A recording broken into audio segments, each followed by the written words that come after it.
Are my glasses on straight? Yeah. You look fabulous. Cynthia told me this morning, don't wear those stupid glasses because they're crooked. Now you're making them crooked. They were straight before. Oh, okay, so they're straight? Yeah, they're good. Okay.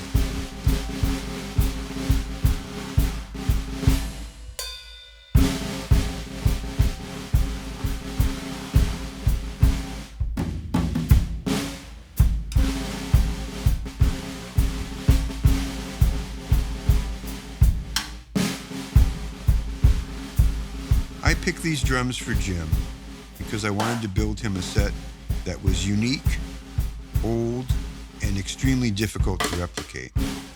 The toms are from a 1930s Ludwig and Ludwig set. The kick is a 14 by 18 1960s Leedy, and the snare drum is a early 20s Ludwig 5 by 15 nickel over brass.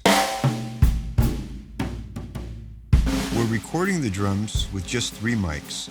We've got Jim's favorite AEA R88 overhead, the R44 on the kick, and the R84 on the snare. And those mics are all running directly into Universal Audio's X8P. This is a great little set of drums and a good set of mics to capture the sound.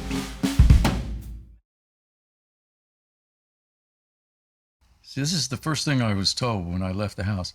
Don't try to be funny, and don't talk about things that are not positive, except for the COVID thing. We are negative on that, which is a good thing. But otherwise, be positive in your little discussions about things. You know. Well, I can't thank you enough for coming. Yeah, I really do appreciate it, and we've had this conversation before when you're hanging out at the warehouse, and there's so many times I wish we would have had a camera or a recording going, because we get into some deep discussions, and I think it's good that we finally got it together to actually get it on film. Yeah, well, yeah, it's about time. It's about time. You're probably one of the most recorded drummers of all time, and there's a few guys up there. I mean, I know Hal Blaine was up there, and there's a few. Earl Palmer's another one.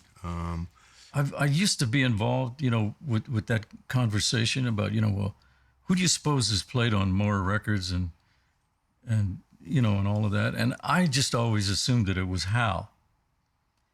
And the more the conversations, you know, the more they deepened those conversations, the more I realized, like, oh, I don't even want to know. Mm-hmm. I really don't want to know how many, you know, records I played, because it's not. No, it's not a game. It's not a game who played on more, but yeah. It's a testimony to how diverse your playing is. I mean, for you to play with... Yeah, that part is true. That part I'm glad about. When I first started working with you, I forget who said it, but they said something like, you know, Jim works a lot and it's great that you're working with him. And they said, well, who are you going to call when you need a drummer to play a Tex-Mex shuffle? I mean, there's nobody out there who would really know how to do that. I mean, unless they're in some Tex-Mex band. But as far as a session, you know, you had that reputation back, you know, in '85, you know? Yeah. Yeah, that's right. My time with Ry Cooder, you know, playing with Ry Cooder in the studio was tremendous education for me. On so many levels. Probably the most important thing that I learned from playing with Ry was how to make something, how to play a little song without having an insistent backbeat. Mm-hmm. Because let's face it, I mean, anybody worth their salt, you know, as a drummer, can play a backbeat, mm-hmm. a groove mm-hmm. with a backbeat, you know. Even that really does require a lot of heart and a lot of soul. Mm-hmm. It should, mm-hmm. but a challenge to make a song, you know, come alive and to hold people's interest without doing that, that's a challenge. Mm-hmm. And I had that challenge constantly with Ry. and never did get it totally right, you know. Well, Rye's pretty demanding. Yeah, yeah, he is. He was, and he still is. That was where I first discovered you as a drummer. Was With Rye. Yeah, with Rye Cooter. Yeah. And one of my favorite records with you on it with him was Bop Till You Drop, and the stuff you did on that record was like everybody should own that record. It is the epitome of tasteful drumming. Yeah, well, that's nice to hear. I'll tell you, the downside for me is that I am so self-critical. It's like, it's bad sometimes. Yeah, but that's what makes you so good, though. Well, you know, sure, that's what makes anybody good, probably, that they're never satisfied with what they do. But it can be kind of painful along the way because, you know, you mentioned all these records that I played with Rye. I can if I'm in a really good mood and it's just the right time, I can listen to some of those records and marvel at Rye always. And in some cases, the way the drums are fitting in with the rhythm section. But most of the time I'm thinking like, oh man, let's do it again. Oh, but we can't do it again. Because I don't feel that way at all. I mean, Well, no, I mean, of course even you the don't. way you used the bicycle bell on that record, I was like, who else would have ever thought of doing it? It's a bell, it's a percussion instrument, but the way you used it, it was just like, it just tickled me. Well, yeah, you know, that's just called fun. You know, having fun with it. And you know, were in a that- situation where you could do that. Yeah, and that was a great blessing being with Rye like that. I've been blessed by being able to play with all kinds of amazing people. I should say this because I'm not sure the last time I talked about this, but I'll try to be succinct here. In this business, like in any business, you have people with varying degrees of success, right? Mm-hmm. And you see the people up here at the top. You see people down here. You see people making their way up and so forth. Playing with John in those days, back in the early 70s, playing with John Lennon, I met this guy, and he would come in the morning to me at the recording sessions at the record plant. That's where we recorded in New York all the time. And he would say, "Hey, Jimmy, you want cigarettes?" And I go, "Yeah, please. How about coffee? You need coffee?" And I said, "Oh, man, yeah, thank you." And then I'd see him later on in the day sweeping up places, and he'd be moving mics for the engineer and stuff like that. And that was Jimmy Iovine. Later on, he became Jimmy Iovine, you know, the biggest guy in the music business. We would be recording these tracks with John, you know, and I'd be getting this great sound, but I'd get bored and I'd want to change something, and I had the rack tom tune just exactly right for this song that we were about to do, and I loved it ringing like it was, and the snare drum ringing, and so I told Jimmy, I said, "Hey Jimmy, tell Shelley," or the other guy, I can't remember which one was recording at that time. I said, "Hey, go tell him in the booth, I want to leave the tape off the drums. I want to play it just like this. Can they see so that they're not surprised?" He said, "Leave it to me." And it's one of my favorite songs on one of John's records, I think, as Walls and Bridges. It's called "You Don't Know What You Got." And it's just, the drums are so ringy and open, and it's just beautiful. And it was Jimmy, you know, just being able to go and talk to him, say, "Hey, Jim wants this sound, so don't be surprised, and, you know, make it sound good and everything." Right. You know, so. Well, Jimmy definitely. Even then, he had a power. Yeah. Yeah, he's a powerful guy, man. And that's just one thing. I mean, it's just. So it's fun to be able to have known, you know, people that rose to the heights. Right. You know, to have known them from when they were just, you know, Getting right down coffee. there with you. Yeah. What do you remember about, like, some crazy times with, say, John Lennon? Do you have any stories that you remember that would be suitable for No. broadcast? No? No, none of them are suitable. No, he you know, everybody knows about John already. You know, everybody knows John Lennon's legend and the myths around him and stuff. But the thing, you know, Sean, right? Sean Lennon, you know, his beautiful son, beautiful boy, right? Sorry, Sean. When I first met Sean, we were in the studio. I was doing a little track for him, and we came into the control room to hear a playback, and he sat at the board like this. He was like, you know, with the knobs, and I watched him and I said, that's exactly what your dad used to do. Used to drive the engineers kind of silently crazy. You know, it's John Lennon, so they're not going to say anything, but you could see, you know, the look on their face, kind of like, wow, you know, nobody else would be allowed to do that. Come in and just start with the knobs, you know. And so I said, you got that from your dad? You didn't even know that, probably, right? You never saw your dad do that. Another example of Cynthia telling me, you know, she said, now remember, you're going to be with Sean today, so don't just be talking about his dad all the time, you know. Don't.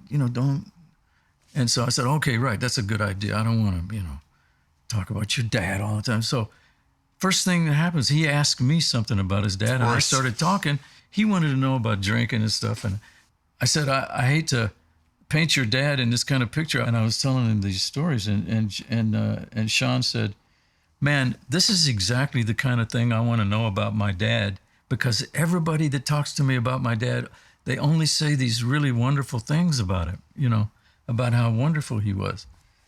And I said,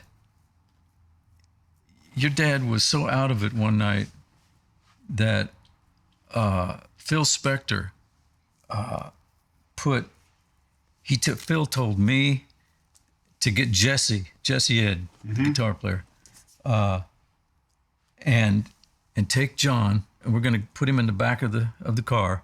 It's a big old Cadillac. Somebody belonged to Phil, maybe, and you guys flank him on either side in the back seat and kind of just hold him down, because he was like just all over the place, and he was yelling and screaming, Yoko, like. And this was in L.A. Yeah, this was at A&M, the parking lot of A&M. Wow. And when we left, and so the idea was to drive up to Lou Adler's house, where John was staying, John and May, and we would, you know, get him out of the car safe, get him in the house, and because he was a wild man, and at that point he drank. He drank, and I'm not exaggerating. They used to have a joke. I haven't seen them since then. Yeah, whatever it is, that's a lot. And what it was, though, it was a Smirnoff gallon. In a night? I haven't seen it since then. It was like I thought it was like a joke or something, you know. But he got one somewhere, and that was the night that, in fact, we pulled up to a stop sign, and he lifted the thing out to me, and I'm driving, and oh man, but. Anyway, so later on that night, you know, we get in the car, and the first thing that happened was he just, with his left hand, he pushed me down, and with his right hand, he pushed Jesse down, and we're down like in the bottom of, you know, below the seat, and I'm trying to get back up, and I couldn't. Sean was fascinated with this. I said, you know, your dad was ridiculous when he I don't know if he was that strong normally, but when he drank, he was like superhuman strength. I'm bigger than John, and so was Jesse, actually, and we couldn't get back up. He was like this with us, and screaming and yelling, and at one point he got upside down and was trying to kick the window out of the car. I mean, so he was really out of control. Yeah, he was out of control, and but the thing that got me was how strong he was. It was unbelievable. And so I was kind of half apologizing to Sean for that, and Sean was loving it. He said, man, that's what I want. I want to know stuff like that. So now everybody knows it.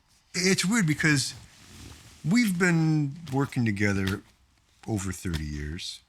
No. Oh, easily. 85? Are you kidding me? Probably 85 is when we started. God. And, really?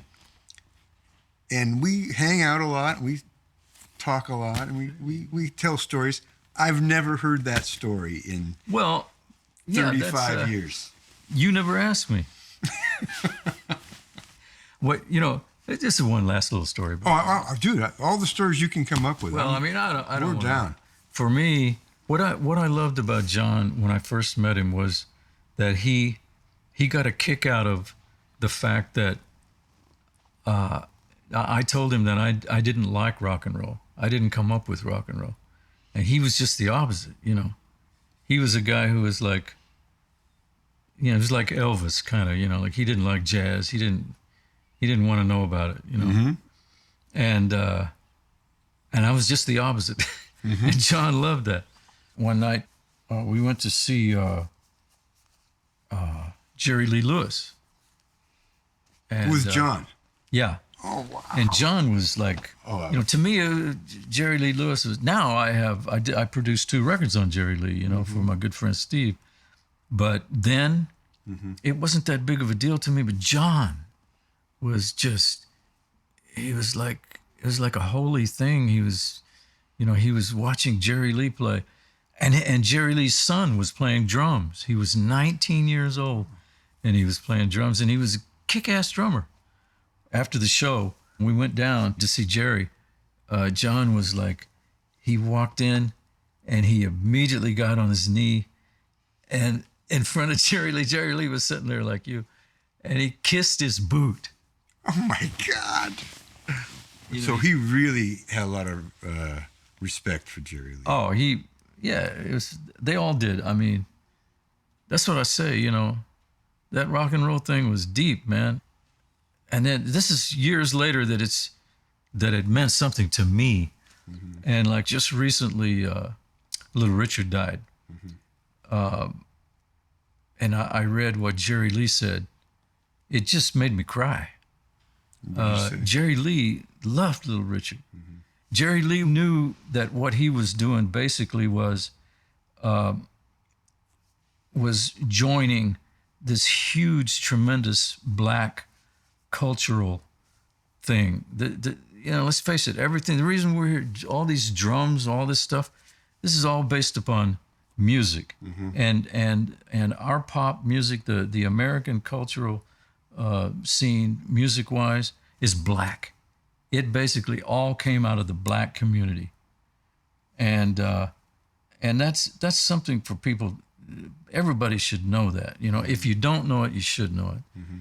And Jerry Lee was a perfect example of somebody who understood that. But John, to get back to John Lennon and George and Ringo and all those guys, they all, Mick, Keith, all the guys that I know from all the Limeys, they all are just, such great appreciators of the American art form called rock and roll.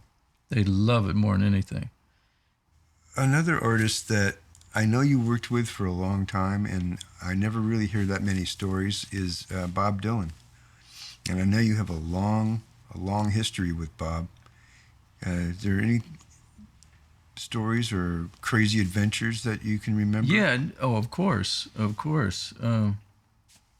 The first time I played with Bob was on a song called Watching the River Flow. And then When I Paint My Masterpiece. Those 2 songs I remember that we recorded in New York. And Leon Russell had called. I was living in London at the time with Cynthia and the kids. We were together there in Chelsea. And Leon said, let's meet up in New York. It's going to be Carl on bass, Carl Radel, and Jesse Ed Davis on guitar. And we're going to back up Bob on some songs. And so I got very excited, and I said, oh, it's fantastic. So we got there, and Bob was, Bob was the first time I'd ever met Bob. And I wanted to have like a conversation. I mean, Bob, and nope, no conversation. Bob, it's not like something that, should be like God, he's really strange, or he's just quiet, or he's not strange and he's not quiet, either one. He just is who he is. And so it's up to you, if you wanted to talk to him, this is the way I got to know him later. Like during the Wilburys, we had so many conversations, it's unbelievable. But there has to be a reason for him to talk. And he's not exactly the type of guy that you would say, you would call, like small talk, like hey, so Bob, it's not, what you been doing, Bob? Yeah, right. What's up? That's not going to get him talking. Right. Is what I'm saying. Right. And so I learned that, and if you got something to say, it's going to be, I learned so much from Bob, the things he said. Like what? But, no, it's just way too much, man. No, I can't. And that's the other thing about Bob. I don't want to, I feel funny saying stuff that I can talk about Bob, but I feel funny saying stuff that Bob told me, because one of the things he told me was, Jim, you don't always have to say everything that's on your mind. Right. Well, see, that's a he little told me word, that at exactly the right time. Right. For me to remember that. Mm-hmm. But playing with Bob was the first time. He didn't play on that. He didn't play on that song, Washington River Flow. We had probably my favorite rhythm section of all time. After that, there were many, many great rhythm sections. Amazing, Nicky Hopkins and Klaus with John, and Gordon Edwards and Ken Asher, and amazing rhythm sections. Jimmy Dickinson and Chris Etheridge and Van Dyke Parks. Anyway, the rhythm section of Leon, Carl, and Jesse was the type of section that you couldn't do wrong. I could not do anything wrong. Everything I played when they were playing made sense, and it was really good. And it's something I could listen to. Watching the river flow, I love listening to that anytime. That's one that I'm really proud of. Mm-hmm. And as with Bob, many moments like that with Bob. When Bob later on, I got with him playing live, I discovered that he is truly one of the great rhythm guitar players of all time.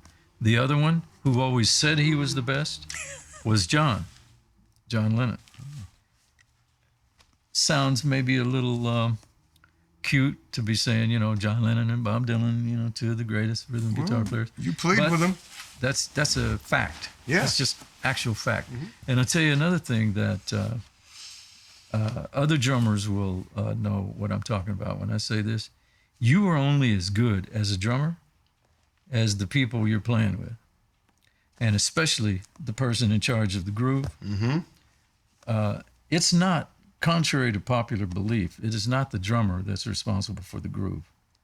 The drummer is adding the icing to that cake. The groove is coming from the guitar player or the keyboard player or both. The bass player and the drummer are adding the wonderful bits on top that make it taste good. But so that's an extremely important thing to, you should know that for the times when you think, I'm going to give it up. I can't play anymore. I suck. I'm no good. No, it's not that. It's the guitar player's fault. No, it's the keyboard player's fault. No, it's a lot of times playing with people that are not listening to you. See, the job of every musician playing is to make each other sound great. Mm-hmm. Jeff Porcaro knew that, man. I saw Jeff ream everybody a brand new one day talking about that. Jeffrey, man. Tell me what happened there. Jeff said one time to the guys at a session, he said, they all knew that something wasn't working. It wasn't clicking. Mm-hmm. Playback, nobody was really quite happy. And Jeffrey, and I can say this, Jeff would be mortified if he had to say anything like so. He wouldn't say this, obviously, and he'd be mortified if he were sitting right here and I was saying this in front of him. You know how he was. But he knew that the problem was not him. So he goes out and he looks at everybody's headphones and he checks them out.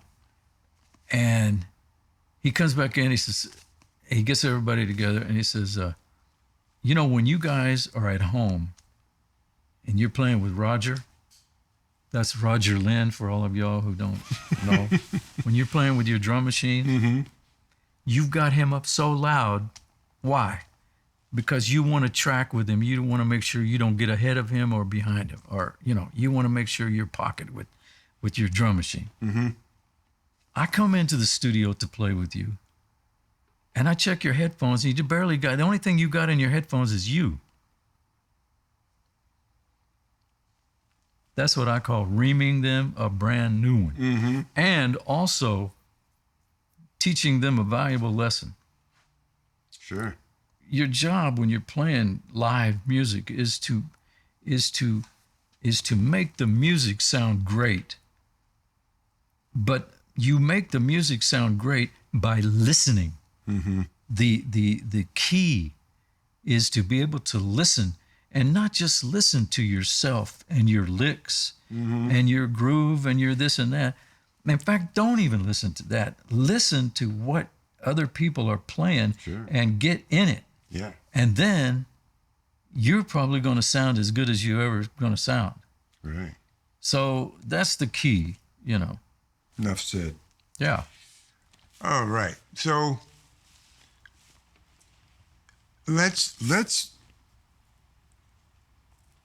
talk about the Wilburys.